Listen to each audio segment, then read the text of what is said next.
Imagínate que eres un director de cine que tiene en su haber dos películas terminadas. Una termina siendo una de las mejores películas de terror de todos los tiempos y la otra, aunque no termina teniendo el reconocimiento de tu primer proyecto, de igual forma es reconocida como una película de terror bastante innovadora para su época. Si nos enfocamos claro en cuanto a efectos especiales, actores comprometidos y una historia atrapante. Las dos obras que llevas haciendo son completamente de terror, ya que te fascina bastante ese género. Una trata sobre un personaje que controla tus pesadillas y otro sobre un monstruo gelatinoso que comienza a comerse todo lo que está a tu alrededor. Pero a pesar de ello, tú comienzas a pensar en otro proyecto, algo que tenga que ver por supuesto con la temática terrorífica. Comienzas a pensar y cuando menos te das cuenta pasan alrededor de 6 años de tu segundo proyecto al nuevo que apenas vas a realizar. Y por un golpe del destino te topas con un cómic. Este cómic, mientras más lo lees, comienzas a percatarte de que su mundo es completamente maravilloso. Los personajes son totalmente excéntricos, tiene una historia altamente interesante y que para acabarlo de rematar, al igual que una cereza sobre una malteada, este termina siendo un cómic completamente oscuro y sumamente explícito, cayendo hasta por momentos en lo terrorífico, dándote a ti la grandiosa idea de que esto es oro puro para la pantalla grande. Consigues los derechos del cómic, te pones de acuerdo con ni más ni menos que con la empresa que te vio nacer, y cuando crees que estás marchando en un pétalo de rosas, llega un payaso, te golpea sin previo aviso y te dice que compres un globo o que te vayas al carajo, mientras que se va volando en un unicornio al mundo sin horizonte aparente. Ok, no. New Line Cinema te dice que no quiere que la visión de tu proyecto sea otra película de terror. Esto debido a que el personaje principal de tu adaptación tiene ciertos paralelismos muy marcados de cierto personaje emblemático y que salvó a la empresa de estar en la bancarrota. Debido a eso, lo que mejor te recomiendan es que toda esa temática oscura y mórbida la termines convirtiendo en una película de comedia.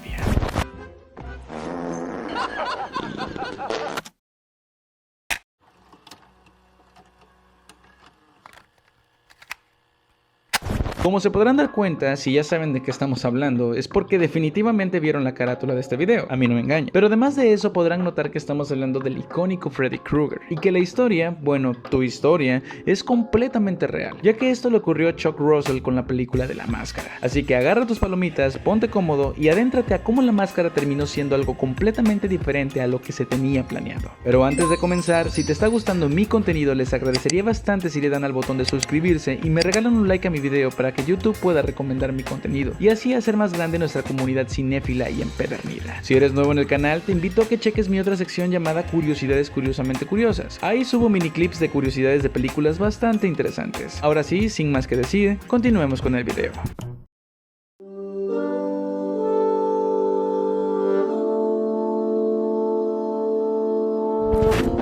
Es curioso cómo esta historia terminó atrapándome por completo, y más a sabiendas de que las cosas podían haber sido completamente diferentes para nuestro querido Party Time, ya que La Máscara, aunque no es una mala película, sí tiene ciertos detallitos que tienen que ser vistos de la manera más objetiva posible, y que si hablamos del impacto cultural que se terminó ocasionando después para el cómic, digamos que no terminó siendo lo esperado para la misma Máscara. Pero creo que me estoy adelantando demasiado. ¿De qué trata La Máscara? Si es que no sabes nada de la historia principal, o si sabes, pero aún así quieres escucharla nuevamente por mi seductora y hermosa voz, pues muchas gracias, la verdad, que detalle. La película nos adentra a la vida de Stanley Ipkiss, un contador que tiene una vida mediocre, es bastante atolondrado y que por consecuencia de ello es bulleado en su trabajo. Su mejor amigo le tiene lástima y hasta los mecánicos de la automotriz donde lleva a reparar su coche se aprovechan de él, dándole un coche completamente deshecho. Pero todo da un vuelco de 180 grados cuando cierta noche Ipkiss encuentra una misteriosa máscara que al ponérsela le brinda poderes fantásticos parecidos a los de los personajes de los dibujos animados que él tanto admira. Stanley usará dichos poderes para conquistar a la chica de sus sueños, la hermosa Tina Carlyle, y de paso lo pondrán en la mira de la policía y de la mafia local. Volviendo al hilo principal de la historia, no es mentira cuando Chuck Russell terminó declarando en una entrevista que definitivamente el haber hecho La Máscara fue un gran ejemplo de lo que significa realmente luchar por tu visión de una película, aunque al final no se la terminaron respetando, tal está. Él termina declarando, y cito: "Lo cambiamos de una película de terror a una comedia. Originalmente fue concebida como una película de terror. Fue una verdadera batalla, la verdad". Y vaya que lo fue. Russell declara que en un principio la película iba a tratar sobre cómo el poder de la máscara convertía a Stanley en un auténtico psicópata, decidido a acabar con toda la gente que fuera posible hasta matar a su objetivo. Y aunque esto te suene familiar, es porque lo es. Esto ya era algo que las secuelas películas de La pesadilla en la calle del infierno ya lo tenían más que visto. Entonces, partiendo de eso, ahí es donde radicó la siguiente pregunta para mí: ¿cómo algo que iba a ser destinado a lo terrorífico lo adaptas para algo más cómico y apto para toda la familia? Y es ahí donde comienza lo más interesante. Durante toda la película te topas a cada rato con un ligero tono camaleónico que no sabe por dónde parar. A veces tenemos momentos bastante divertidos e icónicos, pero por el otro tenemos una ambientación de la ciudad bastante tétrica y con algunas situaciones que envuelven a la máscara, dando a denotar ese tono terrorífico. Y no es de extrañarse, ya que si investigas un poco quiénes habían sido los encargados de redactar el cómic para la película, terminaron siendo un tal Mark Verheiden y un desconocido Michael Fallow. Y aunque uno ya tenía experiencia realizando guiones para programas de televisión y una que otra compañía de cine, el otro se desconoce totalmente su paradero, y hasta el momento en el que yo estoy escribiendo este guión es alguien completamente desconocido para el mundo del internet.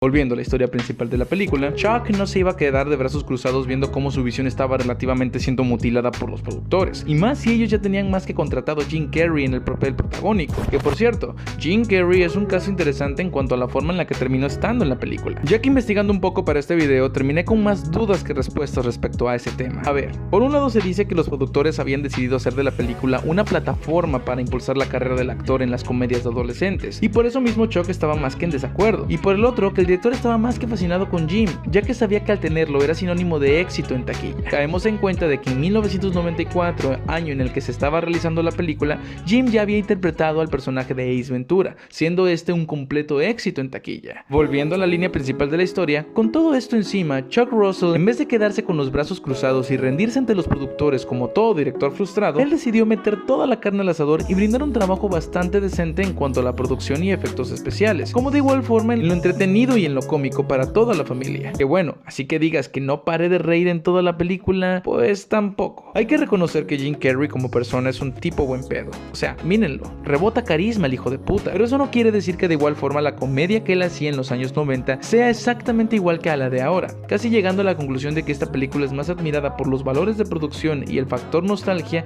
que en sí los momentos graciosos. A mí la película no me irradia tanta comicidad más que solo cuando la máscara aparece. A mí me irradia más admiración, porque debo reconocer que Jim Carrey, a pesar de que era primerizo ante una producción bastante fuerte y por momentos considero sobreactuado su papel cuando él es un ser humano, he de reconocer sus dotes de actor cuando la máscara poco a poco se quiere apoderar de él. Pero repito, cuando él interpreta a la máscara, no mames, me es muy complicado imaginar a alguien que no sea él. Sus expresiones, tanto sus movimientos corporales, la habilidad del artista de hacer parecer que realmente es una caricatura en persona, es hasta el día de hoy bastante sorprendente. Y si ya dije que la comicidad no es para tanto, créanme que si hablamos en el aspecto de la historia, al menos yo noto bastantes cosas inconstantes, al grado de que pudiéramos dividir la película fácilmente de dos maneras: cuando Stanley es un ser humano y cuando él se convierte en la máscara. Cuando Stanley es un ser humano, para mí son las partes más aburridas e incoloras de la película. Y no, Cameron Díaz no es la excepción. No sé si fue por la forma en la que estaban siendo contada la historia o por la paleta de colores que ellos mismos manejaron, pero de lo que sí debo reconocerles es que cuentan con elementos que narran mucho de nuestro protagonista, al menos desde el momento en el que ingresa al departamento, ya que desde los primeros minutos que está dentro notamos esa inclinación hacia las caricaturas y cómo este influye en su alter ego al tener puesta la máscara. También cuando prende la televisión y vemos una entrevista de un experto en máscaras y cómo este revela que las máscaras funcionan para ocultar nuestro alter ego, haciendo que seamos más empáticos cuando estamos con otras personas, suprimiendo nuestros verdaderos deseos. Admito que son temas que me pudieron haber sido interesantes si no solo hubieran sido algo que ponen únicamente para preparar el platillo fuerte. De igual forma me pasa lo mismo con el tono de esta película, que como ya había mencionado antes, es bastante camaleónica. Se supone que es una película familiar, entonces ¿por qué por momentos estamos haciendo comedia con Jim Carrey? Por el otro tenemos a la sexualizada Cameron Díaz como el hilo romántico de Stanley. En el aspecto de la máscara me pasa exactamente lo mismo. ¿Por qué por momentos estamos en circunstancias bastante caricaturescas, pero por el otro tenemos a personas usando escopetas, mafiosos con un uso excesivo de armas y claro, un humor escatológico que por momentos me hace entender lo difícil que fue para Chuck impregnar un poco de su visión terrorífica sin perder la idea principal de que los productores querían que esto fuera a huevo una comedia? Además de que son los poderes de la máscara los que me ocasionan bastantes conflictos, ya que algo que sí me queda debiendo la película es que nunca definen si la máscara tiene vida propia o si es el mismo Stanley con su alter ego queriendo convertirse en lo que siempre deseaba ser, solo que no lo hacía por su propia inseguridad. Y esto lo remarco demasiado por este ejemplo particularmente. Contexto. Ya para este momento Stanley comienza a temer de los poderes de la máscara, así que va con el historiador que aparece al principio de la película para notificarle sobre el poder que contiene la máscara. Para esto, cuando él intenta probarlo frente a él, la misma máscara lo rechaza, haciéndolo ver como un verdadero loco. Hasta ahí todo bien. Pero después todo se va al carajo cuando vemos esta siguiente escena. ¿Cómo es que me explicas que frente a todas estas personas la máscara funcione? O mejor aún, ¿cómo es que la máscara se dejó usar frente a las demás personas si este contiene una personalidad propia? ¿No estaría revelando su poder ante los demás y por consecuencia no sería más codicioso el poseerla? Es gracias a todas estas preguntas que terminé pensando lo siguiente: ¿cómo es que funciona la máscara realmente? Por más veces que la veo, no comprendo cuáles son las reglas con las que funciona la máscara. Digo, si estipulas un poco con la información que te proporciona la película, su habilidad es romper con la realidad conocida, convirtiéndolo todo en un tipo de caricatura. Su forma tan dramática, exagerada y completamente espontánea de resolver las cosas nos da a entender que es un ser altamente poderoso, que puede aguantar caídas, puede transformar lo que sea en un arma letal y de igual forma puede manipular a cualquier persona. Sin embargo, no identificamos si tiene una personalidad propia la misma máscara. No se estipula qué características se tienen que cumplir para poseer a la misma. De igual forma nos damos cuenta de que la misma máscara no adapta sus poderes a la personalidad de quien lo posee más que el cambiar su aspecto facial, ya que durante la película, al menos, sigue teniendo el poder de resolver todo como si fuera una caricatura. O sea, no hubiera estado por demás que hubieran trabajado un poco en estos detalles para hacer más redondo el guión, pero comprendo que después de tantos cambios en el mismo y sumado a que Jim Carrey tenía mucha libertad creativa en cada escena que salía, pues es un milagro que el resultado no terminara siendo tan malo. Lo que sí le aplaudo a la película, y como mencioné anteriormente, son los efectos especiales y los valores de producción, que hace que valga la pena la existencia de la misma. Mira, no vamos lejos, nada más tienes que aventarte un detrás de cámaras y notarás que sí le metieron pasión al proyecto. Tratar de encontrar esa verosimilitud entre la caricatura al mundo real está bastante bien logrado. Por momentos me llegó a recordar a películas como ¿Quién engañó a Roger Rabbit? O en tiempos actuales Las aventuras de Chip and Dale. Si pudiera destacar algunos momentos que se me hicieron icónicos para la película, terminaría siendo cuando la máscara está en el cocobongo y cuando se enfrenta con toda la policía de la ciudad. Podríamos ser objetivos y decir que es la misma escena, solo que en diferente ambientación y contexto, pero siempre que la miro causa una bendita sonrisa de oreja a oreja. Pero, a pesar de que fue una película exitosa, siendo la más taquillera de ese año y que marcó un antes y un después para la vida de nuestro querido actor Jim Carrey, los nuevos cómics que salieron después de la película terminaron transformándose en algo completamente diferente a lo que eran en un principio. La primera terminó siendo The Mask, Official Movie Adaptation, que fue un cómic de 2 números basado en la película y que Jim Carrey estaba dentro del mismo. Además de volver a contar su historia, la versión del cómic también contiene escenas eliminadas que se suelen ver como características adicionales en los lanzamientos de video de la película, como la muerte del personaje secundario Peggy Brandt y momentos completamente nunca vistos como el robo del reloj a Stanley Ipkiss, por el grupo de matones a los que él termina pagándoles de vuelta con una rutina de globos de animales. Como de igual forma, algunos diálogos también fueron cambiados para la adaptación del mismo. Y el segundo cómic que se terminó adaptando después de la película fue Adventures of the Mask, que tras el éxito de la misma, Dark Horse publicó este cómic derivado de los dibujos animados del programa de televisión. Porque sí, chicos, aunque no lo crean, La Máscara también tuvo su serie animada. Este título contenía tanto elementos de los cómics originales para adultos como de la película. El personaje de la Máscara aparecía tal como se le retrataba en la película, tonto y heroico con su característico traje amarillo, y de igual forma se puede comentar también que de los primeros cómics regresó Walter, uno de los archienemigos que más le dio batalla a la Máscara en los primeros cómics, y sin olvidar también un teniente Kellaway más apegado a las historias originales que a cómo se le representaba en la película. Esta serie duró desde enero de 1996 hasta diciembre del mismo año, el cual el director de la película no terminó haciéndole mucha gracia, mencionando lo siguiente: ahora han reconstruido los cómics para que se parezca más a mi película, pero las historias originales eran realmente geniales, oscuras y altamente aterradoras. Por desgracia,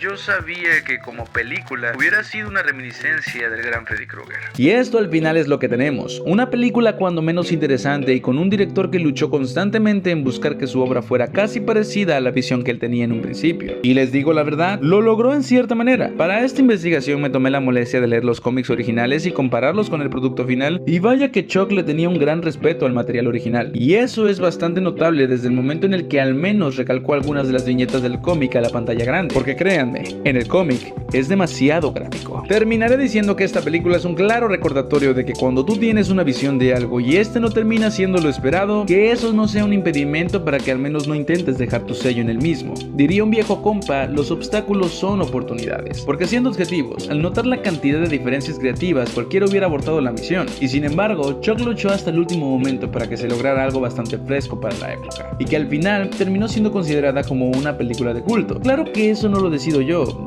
lo deciden ustedes. Coméntenme, ¿les hubiera gustado que La Máscara hubiera sido una película de terror? Me gustaría leer sus comentarios y saber su opinión de esta breve investigación. Por mi parte, mi alma ya puede estar tranquila. Nos vemos en otro universo fílmico. Chao, chao.